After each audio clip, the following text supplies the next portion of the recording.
jin yang masuk ke dalam tubuh kita itu mengalir dalam darah. Apakah kita harus bernegosiasi lagi gitu dengan perjanjian baru, atau gimana menciptakan perjanjian baru lagi, atau ada yang dikorbankan dari pihak kita gitu untuk pengganti, sebagai pengganti gitu kan gitu. Yang paling cepat diambil adalah keluarga dan kesehatan.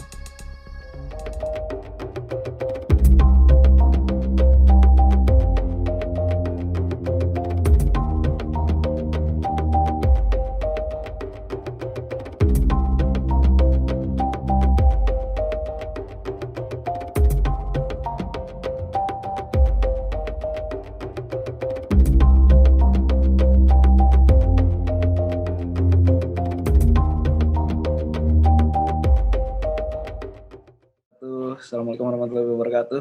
Teman-teman semua, salam sejahtera buat kita semua. Kali ini balik lagi di obrolan misteri channel Sandikala. Sekarang saya sudah ditemani sama ada Uda Chan, ada Mas Ristian juga. Boleh nih perkenalkan dulu nih satu-satu nih. Mulai dari Mas Ristian deh, boleh deh. Gimana kegiatannya apa nih Mas Ristian sekarang? Ya, biasa selama pandemi ini masih nulis di portal, masih nulis ya rewrite berita di salah satu portal berita juga, punya teman gitu. Masih cuma itu aja. Penulis ya ceritanya ya. Ya, begitulah. Oke. Kalau Uda Chan apa nih kegiatannya sehari-hari? Kegiatannya sehari-hari kerja di suatu perusahaan. Kalau yang malamnya sih ya istilahnya membantu seseorang lah dalam hal-hal yang bisa dibilang di luar nalar gitu. Oh, jadi suka membantu orang-orang dari sisi metafisik ya ceritanya ya. Kalau ada masalah-masalah yang sifatnya non medis gitu ya. Ya seperti itu kurang lebih. Oke. Oke, teman-teman nih sekarang saya mau ngebahas nih, tempo hari kita pernah ngangkat soal orang yang melakukan pesugihan, tapi rupanya dia nggak berhasil. Jadi rupanya nggak selalu berhasil ya, udah kayak begitu ya. Kalau bukan itu ya. Ya, pesugihan itu berhasil nggak berhasil itu tergantung yang jalanin. Tapi gini maksudnya, ketika dia menjalankan, dia punya keyakinan yang kuat bahwa itu akan berhasil, itu bisa berhasil. Ada juga kadang-kadang pas tengah perjalanan, mereka merasa, ini nggak mungkin. Jadi bisa aja nggak berhasil. Oke. Jadi ini sekarang pertanyaannya adalah begini, yang ingin saya angkat topiknya nih sekarang, andai kata dia setelah melakukan perjanjian dan ternyata di tengah jalan dia tersadar bahwa yang dijadikan tumbal itu mungkin keluarganya atau anaknya, mungkin ada timbul penyesalan atau segala macam. Itu untuk membatalkan perjanjian dengan makhluk gaib itu kira-kira susah atau ada harga yang harus dia bayar lagi selain, gimana udah ceritanya? Kalau untuk membatalkannya itu kita tanya dulu pertama kali, itu prosesnya yang mereka lakukan seperti apa. Kedua, biasanya mereka itu punya barang atau sesuatu yang dikasih sama kuncennya. Nah, itu juga kita tanya, punya dikasih apa aja. Yang ketiga, kita juga tanyakan itu, benar-benar nggak mau melepaskan hal ini semua. Kadang-kadang kan kalau mereka bilang, kok udah pesugihan, udah kadang-kadang pakai mahar yang lumayan mahal ya. Itu mereka suka berpikir gini, aduh udah keluar uang banyak nih, sayang gitu. Nah kalau kayak gitu pun kita melepaskannya susah. Tapi ketika mereka bilang, kami ingin benar-benar lepas dari perjanjian dengan setan, insya Allah semua itu prosesnya mudah.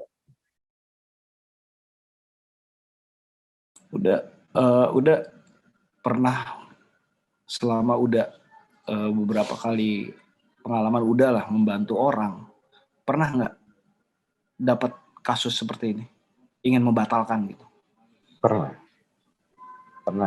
kita membantu satu keluarga lah ya, keluarga si A gitu.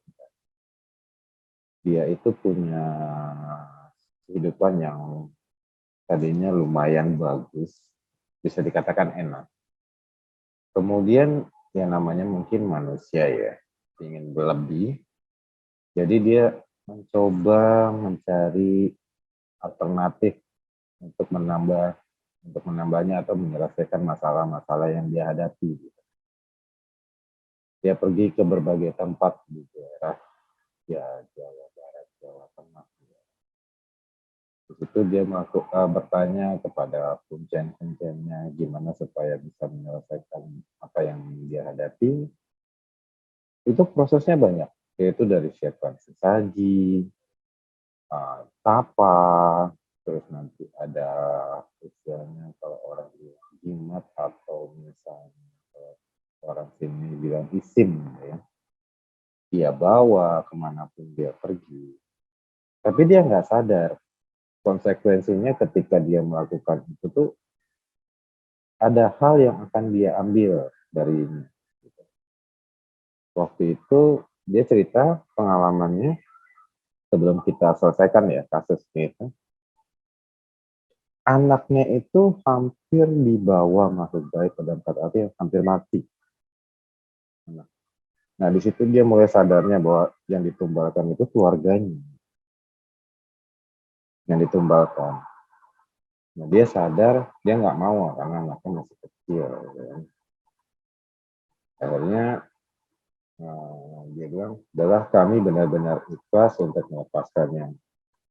Terus, tapi kan dia bertanya lagi, kita belum berhasil nih dari pesugihan itu. Saya bilang, ya kami menyampaikan bahwa pesugihan itu berhasil nggak berhasil, mereka tetap akan meminta bayaran. Berhasil nggak berhasil ya. Kadang-kadang orang berasumsi pesugihan itu selalu berhasil.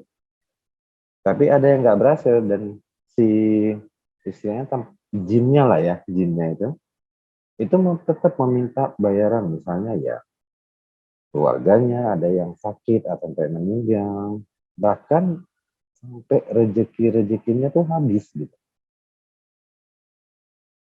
Itu buat makan aja bisa dibilang nggak ada. Hanya sampai keluar dari daerahnya sendiri karena dia udah nggak sanggup lagi lah mencari nafkah di situ. Nah, untuk menyelesaikan itu kita telusuri apa aja yang mereka lakukan. Misalnya menyiapkan sesaji yang beraneka macam, terus tempatnya di mana, gitu kan? Terus berapa lama mereka melakukan itu, sekali kah, sekali datang, 2 kali, karena pesugihan itu bisa berkali-kali. Berkali-kali dalam kata arti gini, ketika pertama kali datang, nanti mungkin yang kedua kali mesti ngelakuin ya, mandi, atau apa, atau segala macam lah. Ada juga yang mungkin sekali aja bisa langsung jadi, ada. Misalnya tergantung kembali keyakinan orang itu. Tapi ada juga sebagian yang sudah sadar daripada nanti ada keluarganya yang diambil, lebih baik di stop. Tapi jin atau setan ini nggak nerima stop gitu aja. Misalnya kamu sudah bikin tekan kontrak sama saya, kamu harus selesaikan walaupun kamu nggak dapat hasilnya. Nah, sudah kita dapat semua apa yang mereka lakukan, mereka ini kan kita kembali lagi kita arahkan yang pertama kali itu sadar untuk tidak melakukannya lagi. Dan kami bilang kalau bisa berjanji, jangan lagi percaya sama setan atau jin, tapi percayalah sama Tuhan kita sendiri yang menciptakan kita. Dan akhirnya, oke, mereka terima. Itu ada beberapa proses yang kita lakukan. Pertama semacam kayak menotok lah ya, atau menotok atau bagian-bagian sendi daripada si orang tersebut sehingga peredaran darahnya bisa lancar. Nah, kemudian kita keluarkan dengan semacam kayak ruqyah atau doa-doa. Doa-doa, kemudian kita istilahnya tarik energi-energi negatif yang ada pada orang tersebut hingga akhirnya semua sampai keluar. Nah, begitu sudah keluar itu mungkin tidak sekaligus langsung sehat, belum tentu. Karena kan mereka sudah perjanjian dengan setan, jin. Ya, mereka pun nggak terima begitu aja dikeluarkan atau dibersihkan. Nah, kalau biasanya kalau emang bisa langsung sehat, itu dia orang itu sudah benar-benar yakin akan meninggalkan hal-hal kayak gitu. Dan mereka hanya kita arahkan kembali beribadah berdasarkan keyakinan yang dia pegang. Misalnya kalau Muslim, kita arahkan untuk sholat, kita arahkan untuk mengaji, kita arahkan untuk zikir. Nah, kalau yang non-Muslim misalnya Kristen atau Nasrani, ya kita arahkan supaya mereka ke gereja dan kebiasaannya tuh ada waktu-waktu kalau istilahnya kalau kayak weton Jawa ya, waktu-waktu khusus untuk berdoa. Untuk sebagian orang-orang itu nggak sama. Kadang-kadang ada. Mungkin nggak tahu ini kalau yang saya yang saya lakukan, misalnya si A, kamu bagusnya dihitung dari namanya, dari apa, kamu bagus berdoa di jam sekian hari apa. Karena kalau yang berdasarkan pengalaman yang pernah saya lakukan, nggak sama semua penanganan orang itu. Kalau sama, mungkin agak lama proses. Tapi kalau kita kan menangani sesuai dengan kebutuhannya mereka. Nah, sesudah kayak di totok atau misalnya dipijat, itu sakitnya luar biasa. Padahal nggak ada penyakit. Kalau misalnya kayak kita medis, kayak akupuntur atau pijit kan dipijit biasa aja, nyaman, enak ya. Ini kita totok bagian-bagian tertentu, terutama di kaki. Itu bahkan nggak sampai nangis, saking sakitnya. Karena jin yang masuk ke dalam tubuh kita itu mengalir dalam darah. Dan dia nanti istilahnya mengambil sari-sari makanan kita dan mencari tempat posisi yang enak. Biasanya kita tarik lewat kaki. Jadi mengalir semua ke kaki atau bisa juga ke kepala. Keluar dari kayak ujung-ujung kayak gitu. Nah biasanya kalau ada sesuatu yang jelek di badan atau jin yang masuk ke badan itu seperti ada yang kayak ketarik nih dari sini nih. Kalau dari kaki itu dari jari-jari kayak keluar gitu. Macam-macam bentuknya. Oh, udah. Jadi ini kita itu ibaratnya kan dalam tanda kutip memberhentikan perjanjian, membatalkan perjanjian secara sepihak gitu kan. Jatuhnya ya, secara sepihak ya dari pihak kita gitu kan. Ada konsekuensi nggak buat si orang ini dan keluarganya gitu misalnya? Konsekuensinya nggak ada sama sekali. Yang penting mereka jangan percaya lagi hal yang kayak gitu. Nah, ketika kita selesai mengeluarkan itu, kita memohon berdoa kepada Sang Pencipta atau Allah agar hubungan orang ini dengan makhluk gaib ini diputuskan. Jadi supaya jangan sampai jin ini terus, karena kan ini perjanjian nggak gampang dibatalkan, sama kayak manusia kan, kalau melakukan perjanjian susah untuk dibatalkan.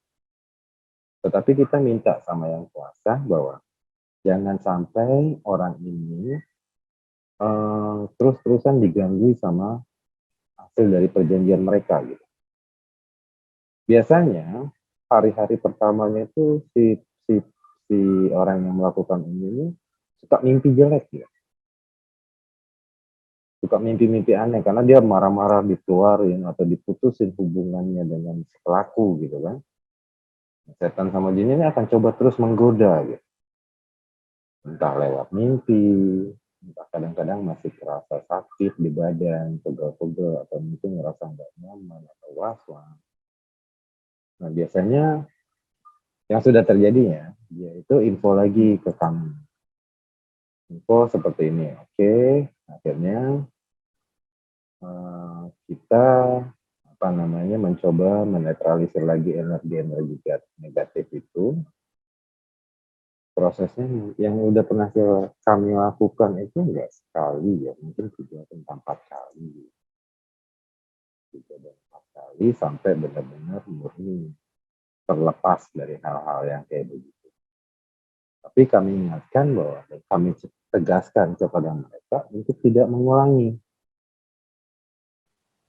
Tidak mengulangi. Berarti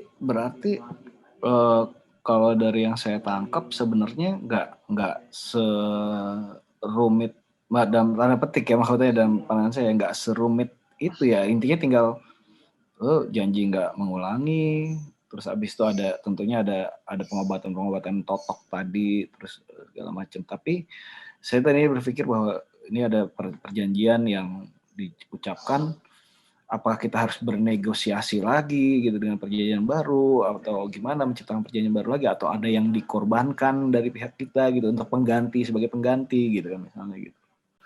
Nggak ada sama sekali. Nggak ada harus harga yang dibayar gitu ya. Misalnya kan gitu.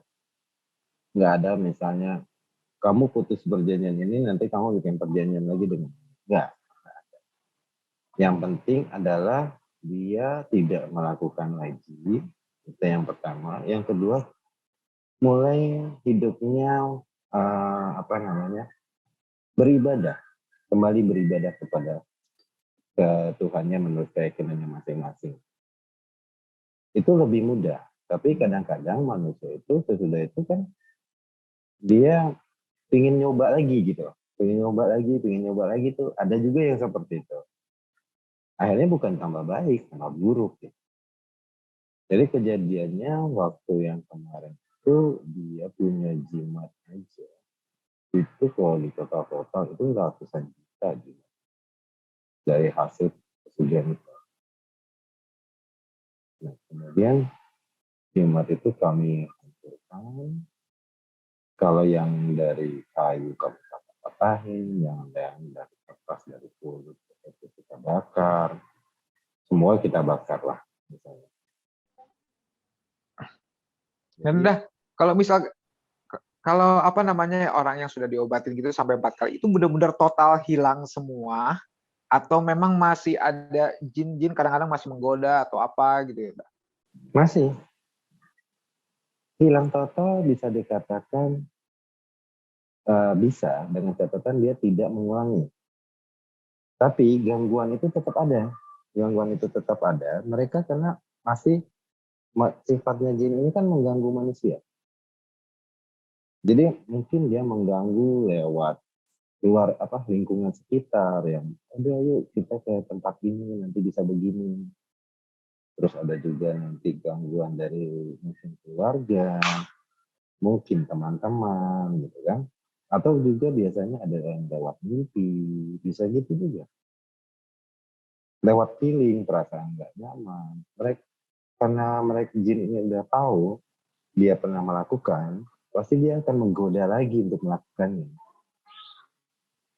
Karena jin itu nggak senang ketika orang yang sudah sadar dan mau beribadah kepada Tuhannya, nggak senang ya. Dia pasti akan mengganggu lagi dengan berbagai macam cara.